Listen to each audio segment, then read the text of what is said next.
मतदान ಪ್ರಾರಂಭವಾಗಿ 2ನೇ ಹಂತದ ಮತದಾನ ಅತಿ ಉತ್ಸಾಹದಿಂದ ಭಾರತೀಯ ಜನತಾ ಪಕ್ಷಕ್ಕೆ ಇಡೀ ರಾಜ್ಯದ ಮೂಲೆ ಮೂಲೆಯಲ್ಲಿ ವೋಟ್ನ ಪ್ರಮಾಣ ಜಾಸ್ತಿ ಬರ್ತದೆ. ನಮ್ಮ ಎಲ್ಲ 28 ಕ್ಷೇತ್ರದಲ್ಲಿ 22-24 ಸೀಟ್ನ ಗೆದ್ದು ಆತ್ಮವಿಶ್ವಾಸ ಹೇಳಕ್ಕೆ ಬಯಸುತ್ತೀನಿ. ಉತ್ತರ ಕರ್ನಾಟಕದಲ್ಲಿ ಎಲ್ಲ ಕೂಡ ಒಟ್ಟು 22-24 ಬರ್ತಕ್ಕೆ ಪರಿಸ್ಥಿತಿಗೆ ಹೇಳೋದು ಬೇಡ. ಯಾಕೆ ಮತದಾನಕ್ಕೆ ಅಪಮಾನ ಹಾಕಿದವರು ನಮ್ಮ ಭಾರತೀಯ ಜನತಾ ಪಕ್ಷ ದೇಶದಲ್ಲಿ ಪ್ರಧಾನಮಂತ್ರಿ ಮೋದಿಯವರು ಮಾಡಿದಂಥ ಅದಕ್ಕೆ ಭಾರತ 400 ಅದಕ್ಕೆ ಹೆಚ್ಚಿಗೆ ಬರ್ತಾವ ಅತಿ ಆತ್ಮವಿಶ್ವಾಸ. ಬೆಳಗಾವಿ ಯಾಕಂತಂದ್ರೆ ಗೋಕಾಕ ಅರಬಾವಿ ದಕ್ಷಿಣ ಭಾಳ ಹೋಪ್ಸಿದೆ ನೋಡಿ. ಜೊತೆಗೆ ಏನು ಆಗ್ಬೋದು ಸರ್?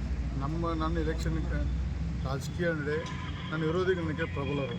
ಮೊದಲಿಂದ ನಾನು ಕಾಲೇಜಲ್ಲಿ ಹಿಡ್ಕೊಂಡು ಇವತ್ತಿನವರೆಗೆ ಯಾವುದೇ ನಮ್ಮ ವಿರುದ್ಧ ಅಭ್ಯರ್ಥಿ ನಂಬಿಕೆ ಪ್ರಬಲ ತಿಳ್ಕೊಂಡು ಕೆಲಸ ಮಾಡ್ತೀನಿ. ಯಾರು ಕೆಳಮಟ್ಟ ಮಾತಾಡಿದ್ರೆ ಅದು ಅವರ ಹತಾಶ ಬಾಂಡ್ ನಾವು 2 ಲಕ್ಷ ತುಂಬಲಿಗೆ ಅಂದ್ರೆ ಹತಾಶ ಬಾಂಡ್ನ ತಿಳ್ಕೊಳ್ಳೋದು. ಚುನಾವಣೆ ಅಂದರೆ ಭಾಳ ಪ್ರತಿಸ್ಪರ್ಧಿ ಎಲ್ಲರೂ ಸ್ಟ್ರಾಂಗ್ ಇರ್ತಾರೆ, ಎಲ್ಲರೂ ಪ್ರಯತ್ನ ಮಾಡ್ತಾರೆ, ಎಲ್ಲರಿಗೂ ಗೆಲ್ತಾರೆ.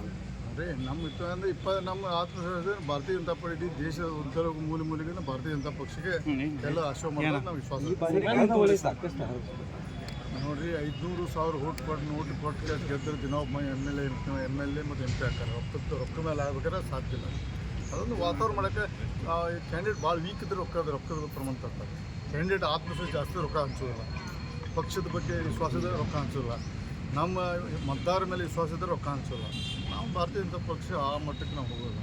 ಈಗ ಗೋಕಾಕ ಮತ್ತು ದಕ್ಷಿಣ ಕ್ಷೇತ್ರದ ಶಾಸಕರಿಬ್ಬರು ಕೂಡ ಗುಂಡಾಗಿರಿ ಮಾಡ್ತಾ ಇದ್ದಾರೆ.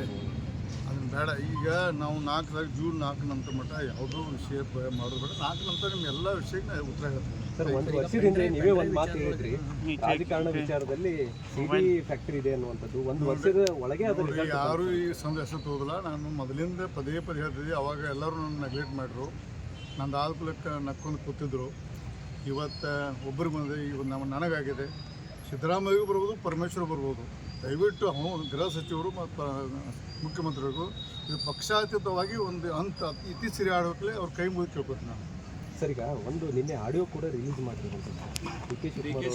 ಅಲ್ಲ ಸ್ವಾಮಿ, 14 ಅದು ಸುತ್ತಾಕೈತೆ. ಅದು ನಂತರ ನೇರವಾಗಿದೆ. ಅಲ್ಲ, ನನ್ನ ಕಡೆ ನೇರವಾಗಿದೆ. ಯಾವ ಬೇಕಾ ಕೊಡ್ತೀನಿ. ಇದು ಈ ಕೇಸು ಸುತ್ತಾಕಿದೆ. ಹಿಂಗೆ ಅಲ್ಲಿ ಮಾಡಿದ್ರೆ ನಾನು ನೇರವಾಗಿ DK ಮಾತಾಡದೆ ಕೊಡ್ತೀನಲ್ಲ.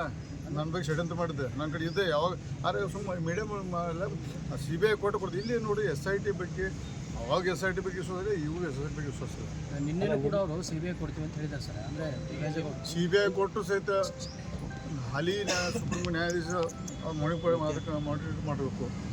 CBI ಇರಲಿ ಯಾವುದೇ ಕೇಂದ್ರ ನೋಡಿರಿ. ಈ ಮಹಾನಾಯಕ ಭಾಳಷ್ಟು ಹಣದಲ್ಲಿ ಪ್ರಭಾವ ಅದಾನೆ. ಹಣ ಕೊಟ್ಟೆಲ್ಲ ಖರೀದಿ ಮಾಡ್ತಾನೆ ಸೊಕ್ಕ ಅವಾಗ. ಅದಕ್ಕೆ ಮಾಡೋದು ದೇಶ ಕಾನೂನು ಉಳಿಬೇಕಾದ್ರೆ ಈ ಕೇಸಲ್ಲಿ ಫಿಕ್ಸ್ ಆಗಬೇಕು. ಸರ್, ನಿಮ್ಮ ವಿಚಾರದಲ್ಲಿ ಅವತ್ತೇನಾದರೂ ಆ್ಯಕ್ಷನ್ ಆಗಿದ್ರೆ ಇವೆಲ್ಲವೂ ಕೂಡ ಆಗ್ತಾನೆ ಇರಲಿ. ನೋಡಿರಿ, 4ನೇ ತಾರೀಕು ಹೇಳ್ತೀನಿ. ಬರೀ DK ಶಿವಕುಮಾರ್ ಅಲ್ಲ, ನಮ್ಮವರು ಹತ್ರ ಇದ್ದಾರೆ. ಆಮೇಲೆ 4ನೇ ತಾರೀಕು ನಂತರ ಅದು ಬೈರಿಂಗ್ ಪರ್ಸೆಂಟ್ ಈಗ ಸರ್ ಪ್ರಜ್ವಲ್ ರೇವಣ್ಣ ಕೇಸು ಯಾರೂ ಅದಕ್ಕೆ ಹೆಮ್ಮೆ ಪಡುವಂಥ ವಿಷಯ ಅಲ್ಲ. ತಿಳಿದಿರೋ ವಿಷಯ. ಅದು ಭಾಳ ಕೆಟ್ಟ ಪ್ರಮಾಣ ಇದೆ. ಅದಾಗಬಾರ್ದು. ಮತ್ತು ನೋಡಿರಿ, ಅವ್ರಿಗೆ ಹೆಚ್ಚಿಗೆ ನಾವು SIT ಕೋರ್ಟ್ ಹೋಗೋದ್ರಿಂದ ಅದು ಕಾನೂನಿನ ಹೋರಾಟ ಮಾಡ್ತಾರೆ. ಕಾನೂನಿನಲ್ಲಿ ಹೊರಗೆ ಬರೋದು. Thank you.